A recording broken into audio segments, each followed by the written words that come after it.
السلام علیکم معزز دوستو، آج کی اس ویڈیو کا آغاز حضرت علی کے اس قول مبارک سے کرتے ہیں کہ حضرت علی رضی اللہ تعالیٰ عنہ نے فرمایا کہ جس شخص کی زبان سے جھوٹ نکلنا بند ہو جائے اس کی زبان سے مانگی گئی ہر دعا قبول ہوتی ہے۔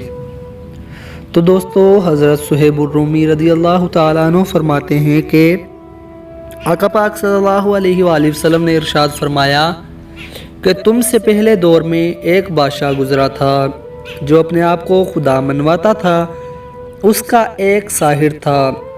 جب وہ ساحر بوڑھا ہونے لگا تو اس نے بادشاہ سے عرض کی کہ مجھے ایک لڑکا دیں جسے میں سحر کا علم سکھاؤں۔ اسے ایک نوجوان لڑکا دیا گیا۔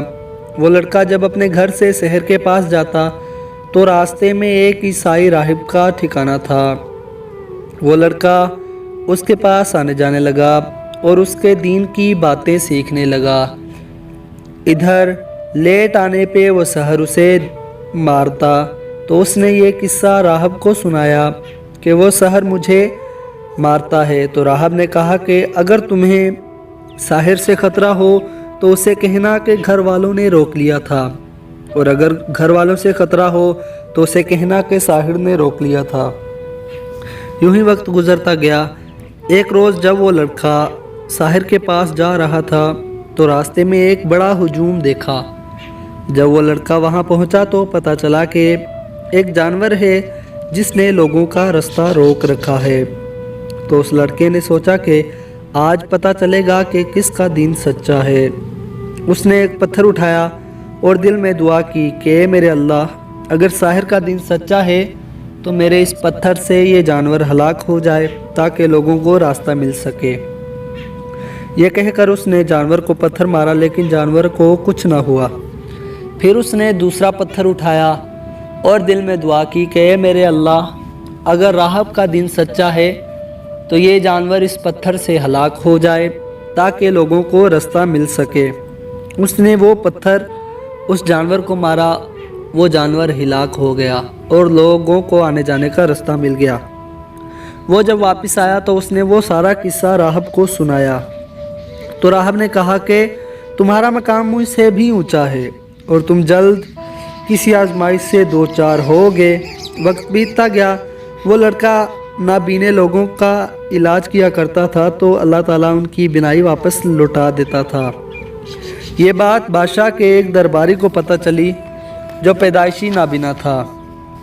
تو وہ درباری بہت سارے ہدیے اور تحفوں کے ساتھ اس لڑکے کے پاس پہنچا اور اس سے کہا کہ اگر تم میری بینائی لوٹا دو تو یہ سب تمہارا ہوگا۔ تو اس لڑکے نے کہا کہ میں بینائی نہیں لوٹاتا، بینائی تو وہ اللہ لوٹاتا ہے۔ اگر تم اللہ کو ایک ماننے کا وعدہ کر لو تو میں اللہ پاک سے دعا کروں گا اور وہ تمہاری بینائی لوٹا دے گا۔ تو اس درباری نے اللہ پاک کو ایک ماننے کا وعدہ کر لیا تو اللہ پاک نے اس کی بینائی لوٹا دی۔ وہ دربار میں گیا۔ بادشاہ نے پوچھا کہ تمہاری بینائی کس نے لوٹائی ہے؟ تو درباری نے کہا کہ میرے اللہ نے۔ تو بادشاہ نے کہا کہ کیا تم میری سوا بھی تمہارا کوئی خدا ہے؟ تو درباری نے کہا ہاں ہے، وہی خدا جو میرا بھی خدا ہے اور آپ کا بھی خدا ہے۔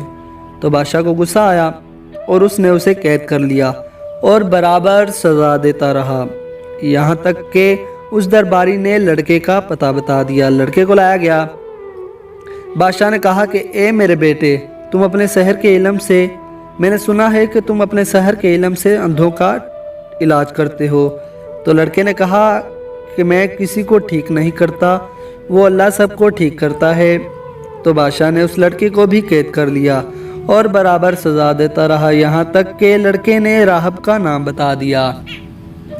راہب کو لایا گیا اور اسے کہا گیا کہ اپنے دین سے مکر جاؤ، مگر راہب نے انکار کر دیا۔ تو بادشاہ نے ایک آرا منگوایا اور آرے کے ذریعے راہب کے 2 ٹکڑے کر دیے۔ پھر اپنے اس درباری کو بلایا اور اس سے کہا کہ اپنے دین سے مکر جا، مگر اس نے بھی انکار کر دیا۔ تو بادشاہ نے اس کے بھی 2 ٹکڑے کر دیے۔ پھر بادشاہ نے لڑکے سے کہا کہ اپنے دین سے پھر جا، تو لڑکے نے بھی انکار کر دیا۔ تو بادشاہ نے اپنی ایک جماعت کو کہا کہ اسے فلاں پہاڑ پر لے جاؤ اور اوپر چوٹی پر پہنچ کر پوچھو اگر یہ اپنے دین سے پھرتا ہے تو ٹھیک ہے ورنہ اوپر سے نیچے پھینک دو۔ چنانچہ وہ اسے لے گئے اور جب اوپر سے پھینکنے لگے تو اس لڑکے نے دل میں دعا کی کہ یا اللہ تو مجھے ان ظالموں کے شر سے بچا جیسے تو چاہے۔